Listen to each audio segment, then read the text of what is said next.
ஓம் மகா கணபதியே போற்றி. ஓம் நமசிவாய. இன்னும் சில தினங்களில் சனி பயிற்சி நடக்க போகிறது.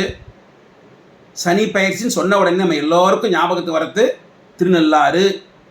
ஏன்னா அந்த திருநள்ளாறு திருத்தலத்தில் தான் சனி தேவனால் மிக கடுமையாக பாதிக்கப்பட்ட நலன் முழுமையாக சிவபெருமானோட அருளால் வெளியே வந்தார்.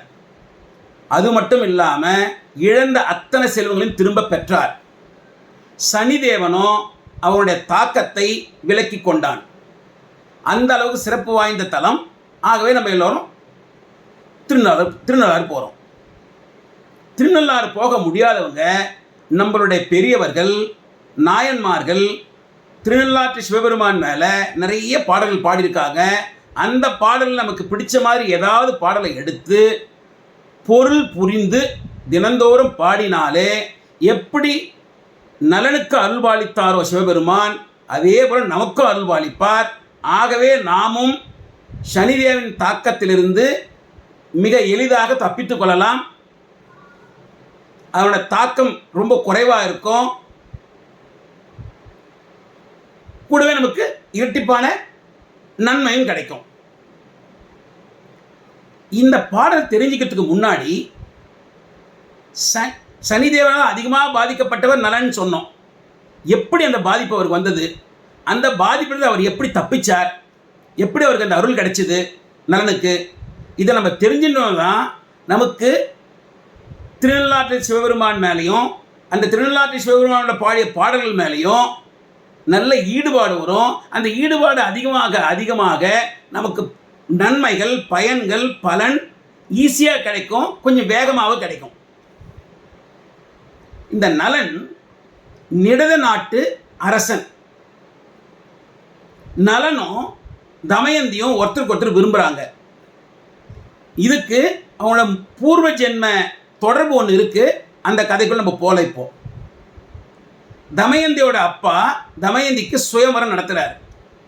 அந்த சுயம்பரத்துக்கு 4 தேவர்கள் வராங்க. இந்திரன், வருணன், அக்னி, யமன்.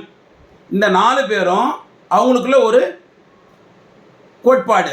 இந்த 4 பேரில் யாராவது ஒருத்தர் அந்த அம்மா கல்யாணம் பண்ணோட போதும் அந்த கோட்பாடோடு வராங்க. வரும்பொழுது அவங்களும் நலன் மாதிரியே வேடம் போட்டு வராங்க.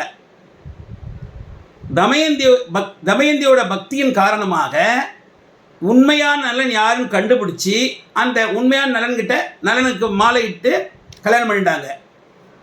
அதுக்கப்புறம் அவங்க சந்தோஷமாக தான் இருக்காங்க. இந்த 4 தேவர்களையும் ஒதுக்கி நலனை கல்யாணம் பண்ணதுனால தேவர்களுக்கு நலன் மேலே பொறாம சனிதேவனை கொண்டு நலனை துன்பப்படுத்துறதுக்கு முயற்சி பண்ணுறாங்க. சனிதேவனும் ஒத்துண்டு தக்க நேரம் பார்த்து நலனை பிடிச்சாச்சு. நலனை பிடிச்ச உடனே அந்த தாக்கத்தினால நலன் சூதாட்டத்தில் தனது நாட்டை இழந்தான். எப்படி பாண்டவர்கள் இழந்தாங்களோ சூதாட்டத்தில், அதே போல தனது குழந்தைகளை மாமனார் வீட்டில் விட்டுட்டு மனைவியை கூப்பிட்டு நாட்டை விட்டு வெளியே போயிடுறான். அதன் பிறகு ஒரு தருவாயில் மனைவியையும் பிரிந்தான். பிரிந்த தமயந்தி பணிப்பெண்ணாக வேலைக்காரியாக வேலை செய்து பிழைக்கிறா. கொஞ்ச நாள் பொறுத்து அவங்களோட அப்பா வீட்டுக்கு போயிடுறா. இந்த நலன் பிரிந்திருந்த சமயத்தில் கார்கோடன் ஒரு பாம்பு நெருப்பில் மாட்டின்னு இருக்கு. அதை காப்பாற்றுறதுக்கு முயற்சிக்கிறான். அப்போ அந்த கார்கோடன் பாம்பு அவனை கடிச்சிடுது. உருவம் முழுதும் கருமையாக மாறி ஆளே அடையாளம் தெரியல, அந்த மாதிரி மாறியாச்சு. அந்த சமயத்தில் அந்த கார்கோடன் பாம்பும் இவனுக்கு ஒரு அதிசயமான ஆடையை கொடுத்து, எப்போ உனக்கு உண்மையான வடிவம் வேணும்னு நினைக்கிறியோ அப்போ இதை போட்டுக்கோ அப்படின்னு, உனக்கு உண்மையான உருவம் வந்துடும் அப்படின்னு சொல்லிட்டு அந்த பாம்பு போயிடுச்சு. அதன் பிறகு நலன் தேரோட்டியாகவும் சமையற்காரனாக வேலை செய்து பிழைக்கிறான். அந்த சமயத்தில் இந்த திருநள்ளாற்று திருத்தலத்துக்கு வந்து அங்கே இருக்கிற திருநள்ளாற்றீஸ்வரர் தர்பாரண்யேஸ்வரர் அவரை வணங்கி சிவபெருமானோட அருள் அவனுக்கு பூரணமாக கிடைக்குது. சிவபெருமான் சனியோட தாக்கத்தை முழுமையாக நீக்கிட்டார். அது மட்டுமில்லாமல் இழந்த அத்தனை செல்வத்தையும் திருப்பவும் கொடுத்தார். சனி தேவனும் தன்னுடைய தாக்கத்தை விலக்கி கொண்டான். இப்போ நம்ம பார்த்தீங்கன்னா நலன் எந்த அளவுக்கு கடுமையாக பாதிக்கப்பட்டான், அந்த அளவுக்கு கடுமையான பாதிப்பிலிருந்தே திருநள்ளாற்றீஸ்வரர் நலனுக்கு நல்ல ஆற்றுப்படுத்தி நல்ல வழிகாட்டி அருளும் புரிந்தார். ஆகவே தான் அந்த இடத்துக்கு பேர் நல்லாறு திருநள்ளாறு. நலனை ஆற்றுப்படுத்தியதனால் நல்லாறு திருநள்ளாறு, திருநள்ளாற்றீஸ்வரர். ஆகவே இந்த தலத்து சிவபெருமானை நம்ம வணங்க வணங்க நமக்கு சனிதேவன் தாக்கம் குறையும், அதுலேருந்து நம்ம தப்பிச்சுக்கலாம். ஆகவே தான் நம்ம இந்த சனி பெயர்ச்சின்னு சொன்னால் நம்ம திருநள்ளாறில் போய் அங்கே இருக்கிற திருநள்ளாற்றீஸ்வரரை வணங்கி அதன் பிறகு சனிதேவனையும் வணங்கி வரோம். அப்படி அங்கே போக முடியாதவங்க நாயன்மார்கள் கொடுத்த பாடலில், அந்த திருத்தலத்தினுடைய பாடலில் பாடி அர்த்தம் புரிஞ்சு பாடி தினந்தோறும் பாடும்பொழுது நமக்கு அதே போல் நலனுக்கு கிடைத்த நன்மைகள் நமக்கும் கிடைக்கும். சனிதேவனுடைய தாக்கத்திலிருந்து நம்மளும் தப்பிச்சுக்கலாம். அவ்வளவு சிறந்த பாடல். நம்ம சுந்தரமூர்த்தி நாயனர் கொடுத்த பாடல் நம்ம பார்க்கலாம். இந்த புத்தகத்தில் கொடுத்துருக்கிற பாடல் எண் 94. பூவில் வாசத்தை பொன்னினை மணியை, புவியை காற்றினை புனல் அனல் வெளியை, சேவின் மேல் வரும் செல்வனை சிவனை தேவதேவனை தித்திக்கும் தேனை காவியங்கண்ணி பங்கனை கங்கை சடையனை காமரத்து இசைப்பாட நாவில் ஊறு நல்லாரனை அமுதை நாயினேன் மறந்தென் நினைக்கேனே. பூவில் வாசத்தை பொன்னினை மணியை, இதை சேர்த்து பார்க்கணும். சிவபெருமான் பூலிருந்து வருகின்ற நறுமணம் வாசம் அப்படி இருக்கார். பொன் தங்கம், மணி மாணிக்க மணி, இதிலிருந்து வருகின்ற ஒளி கீற்றைகளாக ஒளியாக வீசிக்கொண்டிருக்கிறார். இதில் ஒரு விஷயம் நம்ம உற்று நோக்கணும். பூலிருந்து மனம் வர்றதுனாலையோ அந்த பூக்கு ஒரு உபயோகமும் இல்லை. இந்த பொன் மணி மாணிக்க மணி இதிலிருந்து வருகின்ற ஒளியினால அந்த பொருளுக்கு மணிக்கோ இல்லை மாணிக்கத்துக்கோ இல்லை தங்கத்துக்கோ ஒரு உபயோகமும் இல்லை. அது எல்லாமே நமக்கு தான் பயன்படுது. சிவபெருமான் அதை மாதிரி இருக்கார். அதாவது சிவபெருமான் தன்னலமற்று தனது பக்தர்களை கரையேற்றுவதற்காக கருணையே வடிவாக இருக்கிறார். அடுத்தபடியா சிவபெருமான் 5 பூதங்களாக இருக்கிறார். பூவில் வாசத்தை பொன்னினை மணியை, புவியை பூமி, காற்றினை புனல் அனல் நீரும் நெருப்பும், வெளியை ஆகாயம். அதாவது 5 பூதங்களாக இருக்காருன்னா எல்லா இடத்துலையும் இருக்கார். அவர் எங்க பார்க்கும் இடமெல்லாம் சிவபெருமான் அப்படி இருக்கார். அப்ப நம்ம பார்த்துட்டே இருப்பார், நமக்கு அருள் புரிஞ்சுட்டே இருப்பார். பூவில் வாசத்தை பொன்னினை மணியை, புவியை காற்றினை புனல் வெளியை அவர் நமக்கு எப்படி அருள் புரிவார்? சேவின் மேல் வரும் செல்வனை சிவனை. சிவன்னா மங்களமானவர். அவர் எப்படி வருவார்? சேவின் மேல் வரும் செல்வன். சேவின் மேல் வரும் செல்வன் சொன்னா எருது, காளை வாகனம், நந்திய பெருமான் மேல வந்து செல்வனாக நமக்கு அருள் புரிகிறார். எல்லா செல்வம் அவர்கள் இருக்கு. ஆகவே தான் நலனுக்கு கூட இழந்த அத்தனை செல்வங்களையும் திருப்பி அவர் கொடுத்தார். அவ்வளவு பெரிய செல்வன் அவர். நம்ம இழந்த எல்லாத்தையும் நமக்கு கொடுத்துருவார்.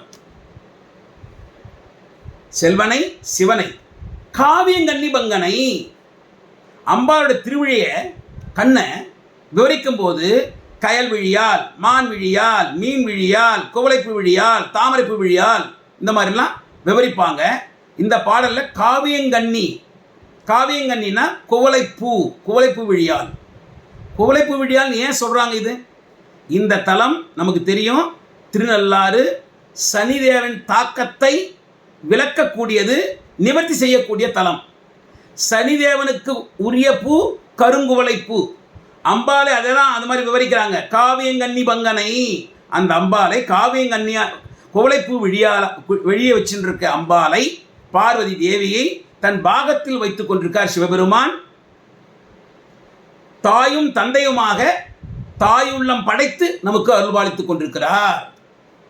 காவியங்கனி பங்கனை கங்கை சடையனை காமரத்து இசைப்பாட நாவில் ஒரு நல்லாரனை. காமரம் ஸ்ரீகாமரம் என்ற இசையில சிவபெருமான் நோக்கி பாட பாட நம்மளது நாவில் அவர் அமர்ந்துடுவார். யார் அவர்? நல்லாரன், திருநள்ளாற்றீஸ்வரர். நலனுக்கு அருள் புரிந்த மாதிரி நம்ம நாவில் அமர்ந்து நமக்கும் அருள்பாலிப்பார். நல்லாரனை. அமுதை, அவர் அமுதமா இருக்கார், தித்திக்கும் தேனா இருக்கார். அவர் அமுதமா இருக்கிறதுனால தான் பார்க்கடல கடைஞ்ச போது வெளியே வந்த அந்த விஷத்தை மொத்தமாக அவர் சாப்பிட்டார். ஒரு பிரச்சனை இல்லை அவருக்கு. அவர் முழுமா அமுதமா இருக்காரு. திருவருப்பால் நம்ம ராமலிங்கர் சொன்ன மாதிரி தித்திக்கும் தேனா இருக்காரு. தித்திக்கும் தேனா இருக்காரு, அமுதமா இருக்காரு. விஷம் அவரை ஒண்ணுமே பண்ணாது. தித்திக்கும் தேன் நமக்கு எல்லாம் அருள்பாலிக்கிற இனிமையானவர். உலகத்தையே அழிக்கின்ற ஆழகால விஷத்தை உண்டு உலகத்தை காப்பாற்றியவர், அமுதமாக இருப்பவர், நம்மையும் காப்பாற்றுவார். அவர்கிட்ட நாயினேன் மறந்தன் நினைக்கேனே. நாயை விட கேவலமானவன் நான். அதை விட ஒரு கீழ்மையான ஒரு உயிரினம் இருக்குமான்னா தெரியல. அந்த மாதிரியான கீழ்மையான இருக்கிறவன். எனக்கு கடவுள்னா என்னன்னு தெரியாது, ஞானம்னு ஒன்றும் தெரியாது, அறிவே ஞானம் என்ற அறிவே எனக்கு கிடையாது. நான் ஒன்னே ஒன்று பண்ணுவேன், உங்களை மறைக்கவே மாட்டேன். அப்படி நீங்கள் எனக்கு அருள்பாலிக்க வேண்டும். நான் உங்களை மறக்கவே மாட்டேன், நீங்கள் எனக்கு அருள்பாலிக்கணும். இங்கே ஒரு விஷயம் நம்ம கவனிக்க வேண்டியது என்னென்னா, இங்கே அர்த்தநாரீஸ்வர காவியங்கனி பங்கன் சொல்லியிருக்கார். சிவபெருமான் தாயும் தந்தையுமாக தாயுள்ளம் படைத்து இருக்கிறார். அப்படின்னா நமக்கு என்ன பிரச்சனை வந்தாலும் உடனே தீர்த்து வச்சிருவார். அமுதமா சொல்லியிருக்கிறாங்க அவரை.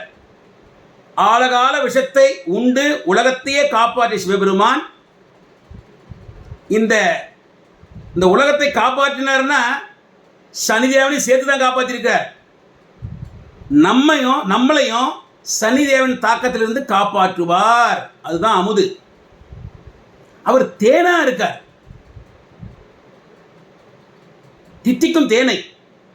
நமக்கு நம்மளோட பக்தனுக்கு நம்ம பசங்களுக்கு என்ன வேணுன்றது அவருக்கு தெரியும். அதை கொடுத்துட்டே இருப்பார். தேனா அது கொடுத்துட்டே இருப்பார்.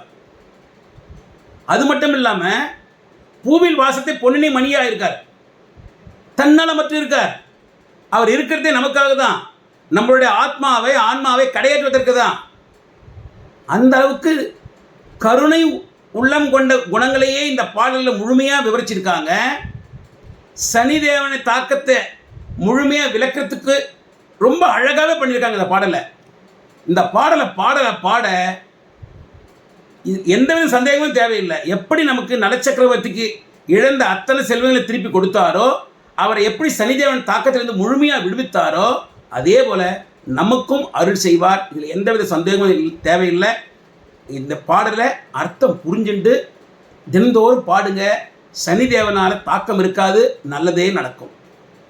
பூவில் வாசத்தை பொன்னினை மணியை, புவியை காற்றினை புனல் அனல் வெளியை, சேவி மேல் வரும் செல்வனை சிவனை, தேவதேவனை, தித்திக்கும் தேனை, காவியங்கனி பங்கனை, கங்கை சடையனை, காமரத்து இசைபாட நாவில் ஒரு நல்லாரனை, அமுதை நாயினேன் மறந்தென் நினைக்கேனே. எங்களை சனிதேவன் தாக்கத்திலிருந்து காப்பாற்றி கொடுக்கும் சிவபெருமானே, திருநள்ளாற்றீஸ்வரா, தர்பாரண்யேஸ்வரா, போற்றி போற்றி போற்றி. ஓம் நம சிவாய.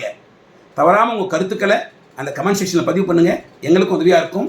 தென்னாடுடைய சிவனே போற்றி, எந்நாட்டிற்கும் இறைவா போற்றி, காவாய் கனக திரளே போற்றி, கைலமலையானே ஈசனே என் அப்பனே போற்றி போற்றி போற்றி போற்றி.